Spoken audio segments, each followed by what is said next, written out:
Hey Bulldogs, welcome to Code Blue's second annual Thanksgiving special. I'm George Starr, here with the lovely Angela Rossi, 6 feet apart.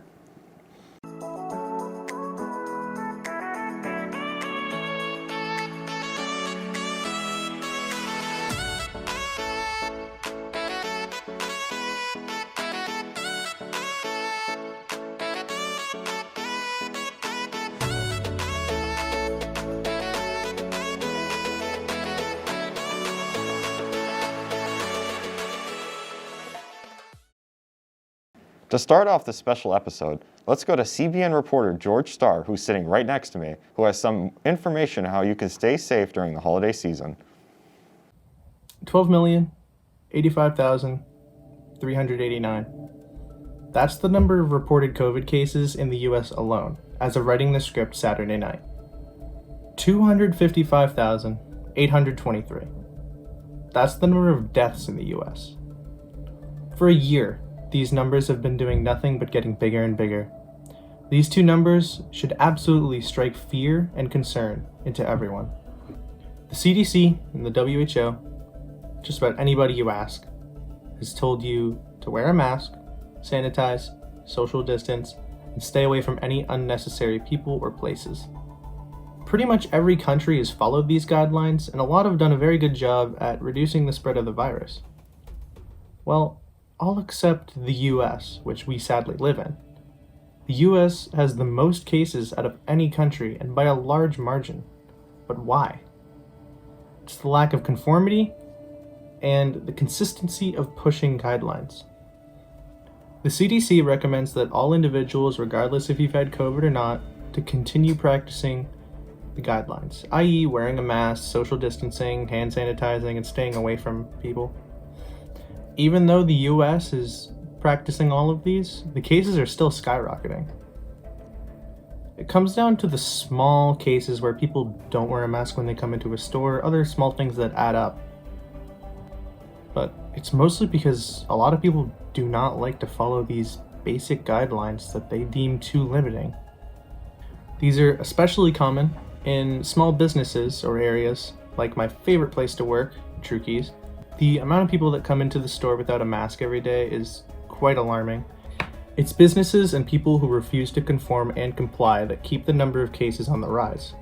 This then raises the question, how do we stay safe, especially with the holidays coming up? The simple answer is and always has been common sense. Follow CDC guidelines and do your part. As for the holidays, only meet with frequently seen family. Let's take a look and see what Governor Charlie Baker has urged all of Massachusetts residents to do. He urges people to gather with only household family if possible to reduce transmission. It's not ideal, but hey, what is in 2020? So in conclusion, follow the guidelines. Wash your hands, wear a mask, social distance, all that stuff you've been getting told for the past 6 months. Stay safe, everyone. This has been yours truly, covering another very dark segment, as I always do. Enjoy the rest of the Thanksgiving special. Hope it won't be as dark and depressing as my segment. It's only if my team loses on Code Blue Feud. So, back to you in the studio. Thanks, me. I looked really good. Remember to wear a mask and social distance during the holidays. Did you realize that after Thanksgiving break, every day you come to school will be a spirit day? After a kind of crazy 2020, hopefully this will be a fun way to end the year. Your first day back after Thanksgiving will recognize our 50th day of school by dressing like you're from the 50s. Then, later that week, it's Holiday Hat Day. And that just doesn't mean winter holidays. Wear your Valentine's Day or 4th of July hat if you have one. Be creative. The next week, we will have two of our favorites. Twin Day, where you dress like someone else. It can be a celebrity, a classmate, or even a teacher. And then we have Class Colors Day. Sixth graders will wear yellow, 7th graders orange, 8th graders green, 9th graders red, 10th graders purple, 11th graders white, and seniors black. And then, the last full week before winter break, we kick it off with Ugly Sweater Day, or really just your wackiest holiday outfit. And Blue and White Day, of course. It couldn't be a spirit week without showing our Bulldog pride. And finally, we wrap up 2020 in a comfy way with Pajama Day on December 21st. That was a lot of Spirit Week information, if I do say so myself. Now I'm here to talk about Thanksgiving's epic tradition, football. Thanksgiving is tomorrow, and along with the food comes Thanksgiving football. The tradition goes back all the way to college games in the 1800s and made its way into the NFL once the league was born in 1920. There have been many classic games over the years, from a snowy mishap by Cowboys defensive lineman Leon Lett against the Dolphins in 1993. And if they make it, game's over. If they miss it, we win. We blocked the field goal. It's a 41-yarder. It's a first down kick. And it's blocked. It's blocked and rolling around at the 10-yard line. Yellow. Oh, Leon Lett. Leon Lett. Oh, my goodness gracious. To the infamous butt fumble by Jets quarterback Mark Sanchez against the Patriots in 2012. A play here, and then Sanchez gets hit. The ball is loose, and it's alive.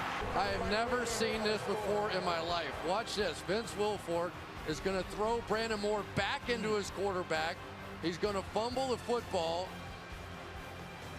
This is what Reggie White used to do to people. Forklift them and just lift them off the ground. But who could forget the memorable post-game tradition? Starting in 1989, Hall of Fame coach John Madden began awarding the Turkey Leg Award to the game's MVP. This kick-started John Madden's yearly obsession with destroying a turducken in the commentating booth after games. Turducken. Yeah. Picture. That is it. And you see, you cut it like right down here. See, and then this is what it looks like inside. But that way, if any of that makes sense. Whether you're destroying a turkey or turducken or watching the Lions inevitably lose another Thanksgiving game, make sure you follow COVID guidelines and stay safe tomorrow. This has been Andrew Rossi with Code Blue News. Back to you in the studio. Thanks, Andrew. George, what are you thankful for this year? Well, I'm thankful for my family, friends, the Trukees gang, and Code Blue News for helping my mental health throughout isolation, especially my fantastic mom. Love you, Nene. How about you, Andrew?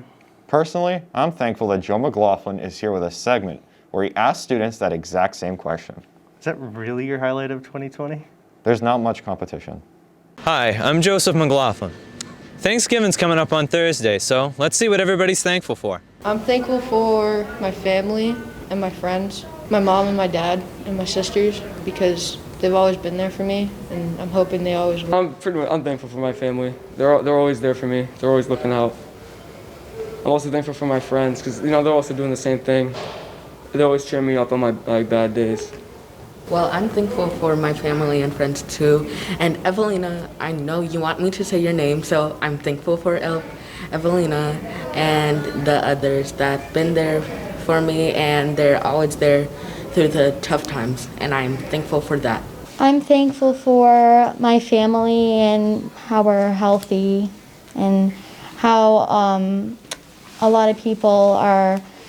I'm thankful for a lot of people for trying their best to stay safe and healthy.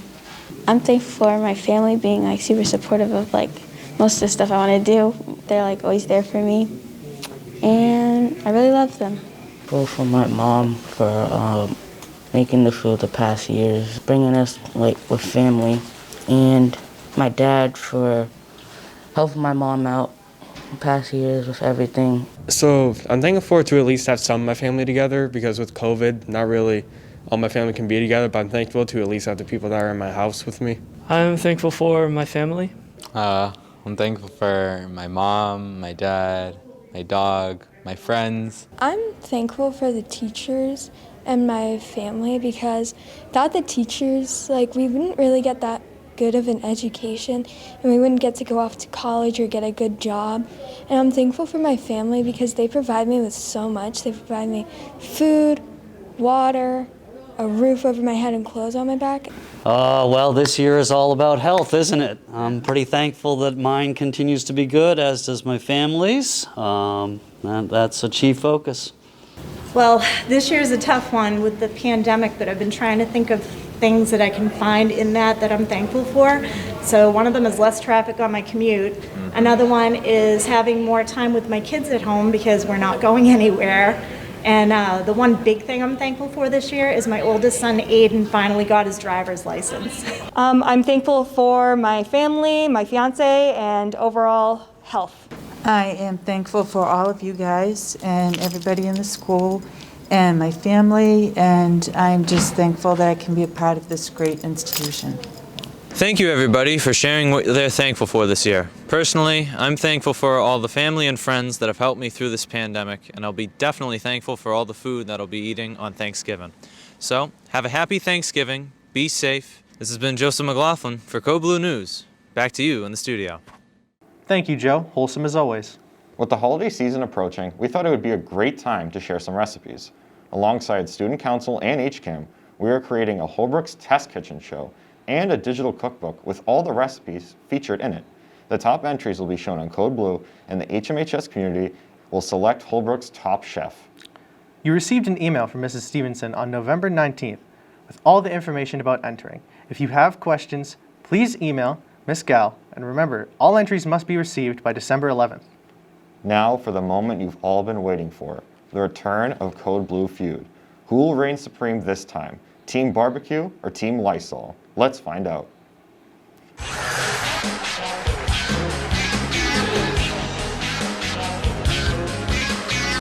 Ladies and gentlemen, welcome to the third Code Blue Feud episode.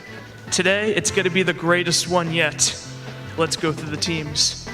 First of all, Team BBQ, George Starr, Caroline Duggan through a TV, Natalie Holbrook, and of course, the team captain, Angela Rossi.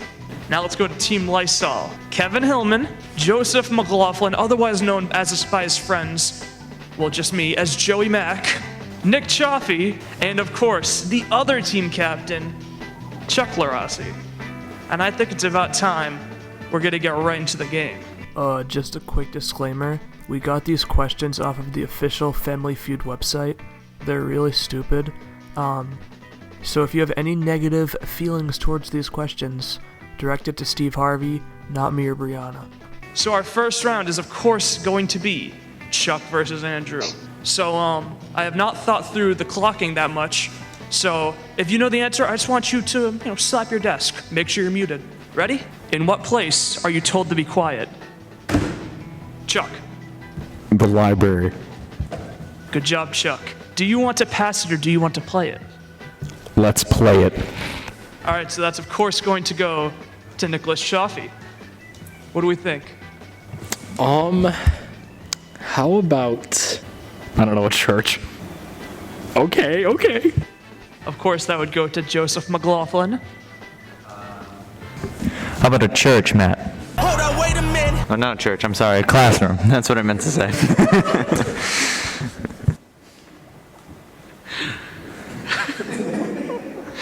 Kevin Hillman. The movie theater. You guys almost got the clean sweep. We're back to Chuck with no X's. Maybe a play or a theater game thing. A theater, It's a not play. on the board. God, just Chuck, don't do that. If you want to be angry, mute your mic. How about, I don't know, a grocery store maybe? Not on the board. All right, Joseph McLaughlin, 2 strikes, and the other team could steal. A funeral procession.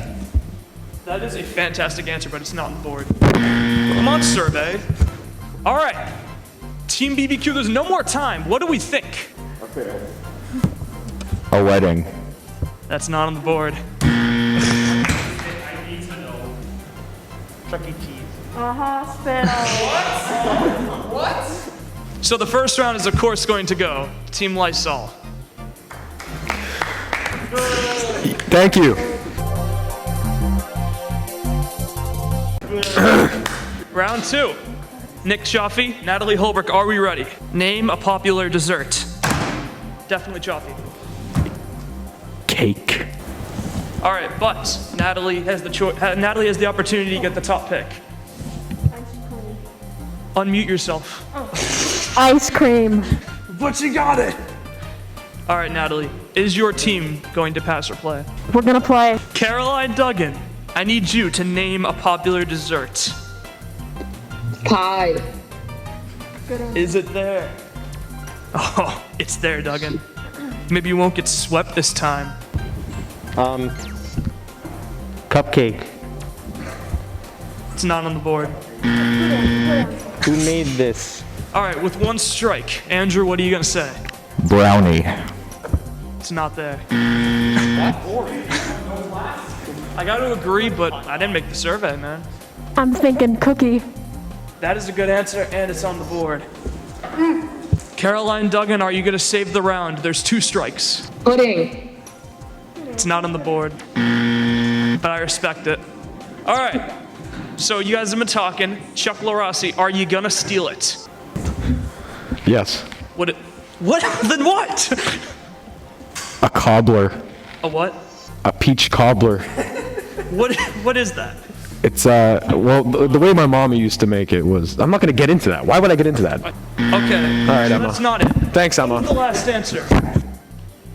Pastries. It's so broad. Then say It's a pastry. so broad. A cobbler is a pastry, right? No, it's not. All right, it is tied at 1-1, and we're down to round 3. Now this round's gonna be a little different because we're in a global pandemic and Duggan's at home. So Joe, you're gonna go against Duggan, but we're gonna flip a coin because there's no way to really like slap Duggan's desk, you know? Duggan, I need you to call heads or tails. Heads. All right, we're gonna ask Siri. Siri, flip a coin. It's tails this time. It's tails. Oh, way to go, Duggan. All right, Joe McLaughlin, what is one thing your parents tell you not to waste? Time. Good answer. All right, but Duggan can get one of the top 2 answers. Food. It's on there? What? That's ridiculous. All right. I'm angry. So Joe, are you gonna pass or play? We're going to play, Matt. We're going to play. Kevin Hillman, what is one thing your parents tell you not to waste? My life. Potential. It's true though. Don't waste your potential, kids. All right, Chuck. What's one thing your parents tell you not to waste? Your shoes. Don't waste your shoes. I don't think that's on the board. Emma, what do you think? All right, thanks, Emma. I appreciate it. It's like everyone's against me today, I guess, because Nick Chaffee with 1 strike. What is one thing your parents tell you not to waste? money. Oh, yeah. Why isn't that number 1? All right. So Joseph McLaughlin, the man who got this question, with 1 strike. What's one thing your parents tell you not to waste? Water. That is the top answer. What? Take that, shoes. All right, so Chuck and his team, Lysol, is up 2-1. All right. So question 4, we're going back to knocking on the table. It's gonna be George and Kevin. 2 of the most intellectual people I've ever met. How do you pass time on a flight? George, easy. Watch the movies on the plane. That's there. But where? All right. What else is there to do? Will you get a top 2 answer? Sleep. That's number 1. So, Kevin, the question remains, are you gonna pass it or are you gonna play it? We're gonna play it, Steve. Yeah! All right, so, Chuck, how do you pass time on a plate? I eat. All right, Nick Chaffee, how do you pass time on a flight? I don't know, you read a book maybe? Yes, actually. Well, people will read more than eat. That's interesting. All right, Joe McLaughlin, how do you pass time on a flight with 0 X's? Listen to music. It's not on the board. I agree. Kevin, how do you pass time on a flight? I'm gonna say fly. Kevin, that's what you do the whole time. You're not passing time by doing that. Yeah, but it passes the time because I'm flying. The time passes while I fly. So All right, I stand so by the my other team answer. could steal Chuck. It's 2 strikes. How do you pass time on a flight? Writing. Writing? No. Writing in your journal. What voice, dog? What are you talking about? Just talk normally. No writing. Okay. All right, Team BBQ, are you gonna tie it up? I'm guessing because boomers are the ones who answered this survey, but talk to your neighbor on the flight, like talk to the person next to you. Nope. Emma? What? No, people do that for 5 minutes. Who conducted the survey? That's all I'm. Why would you rather look out the window than Family eat? Feud website. Really? I love the. Stop speaking in a female voice, Charlie LaRossi. Chuck, You and your team have a 3-1 lead. Andrew, you and your team do not. So let's go to the next question.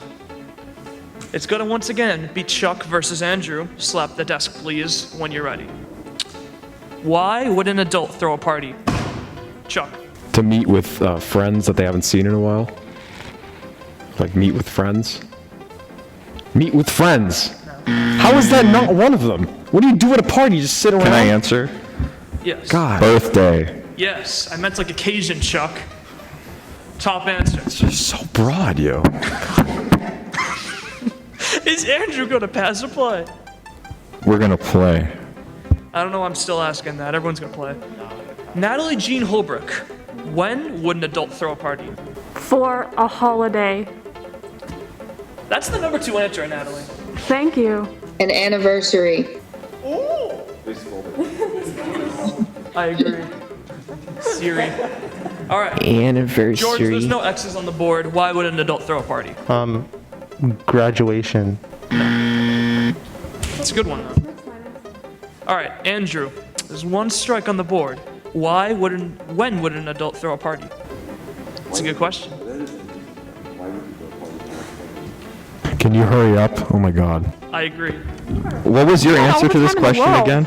Could you say your answer to the question? That doesn't matter. You're Say it, answering just the say it, question. just for that You're one to know. answering the question. That Just doesn't say, matter. what was your What answer? happened in the past is in the past. Andrew. Exactly. Answer the You're just question. stalling, so you can't answer it. That's very true. Good thing we don't have a time limit, right? I'll just do. They got a pay raise or a promotion or something. I don't know. Actually got it. I didn't think anyone. Oh my God.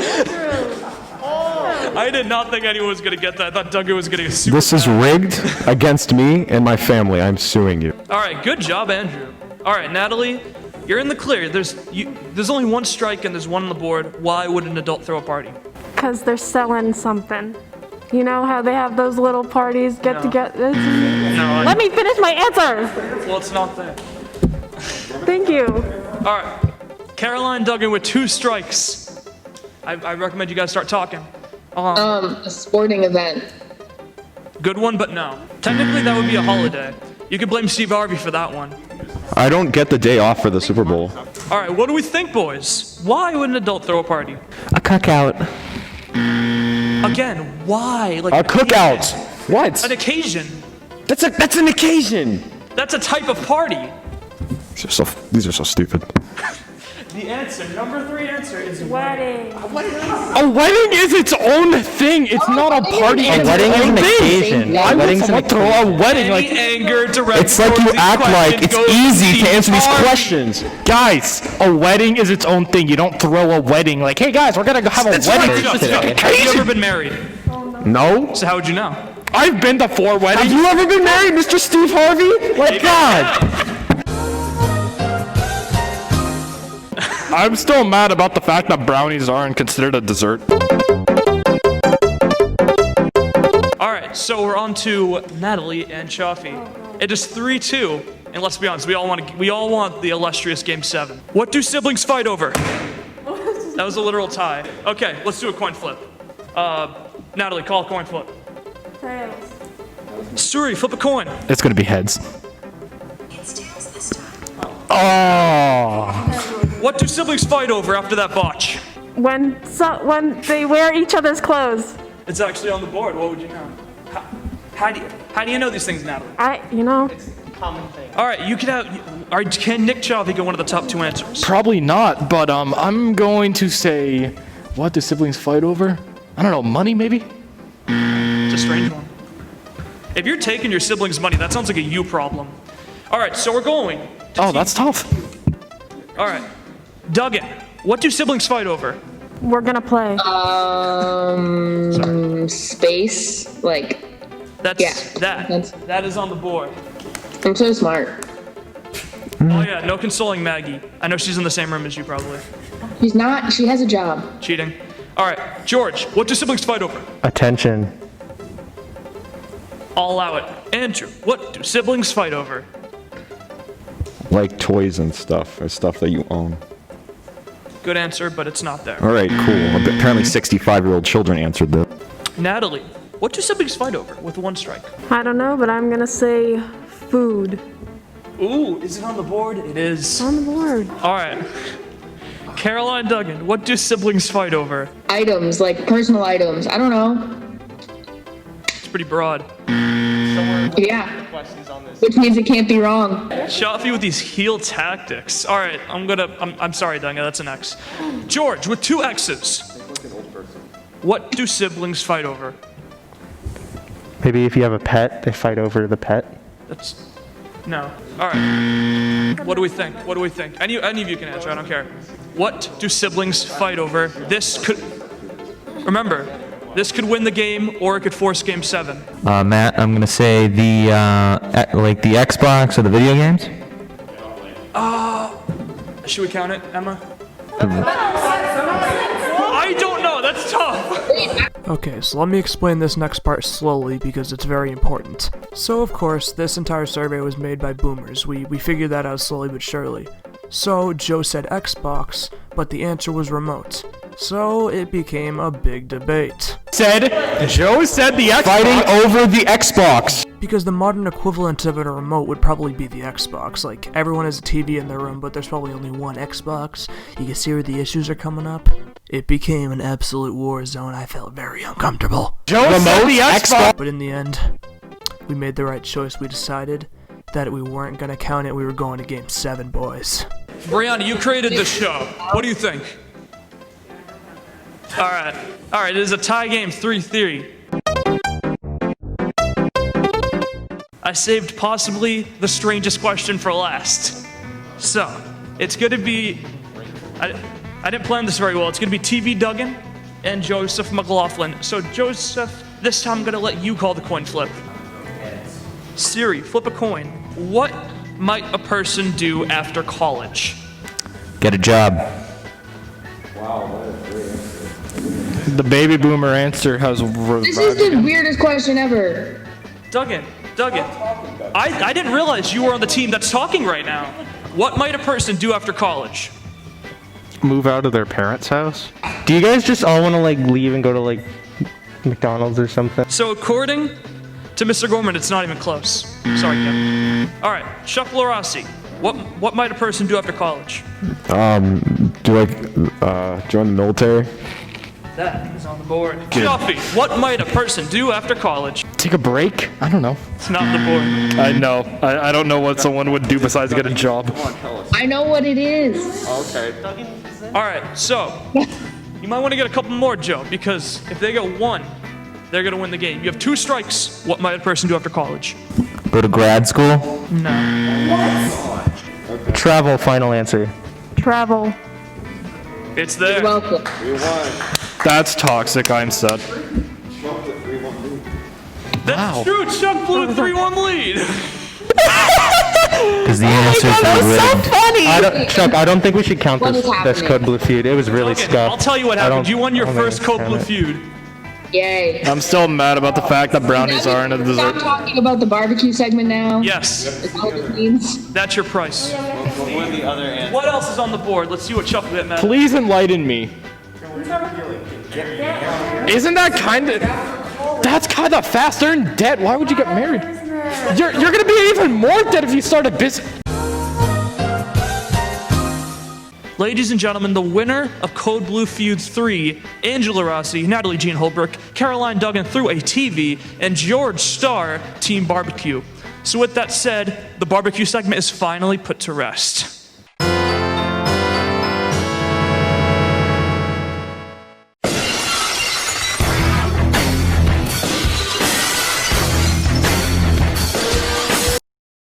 Bruh, bruh, bruh, bruh, bruh, bruh, bruh. We're done!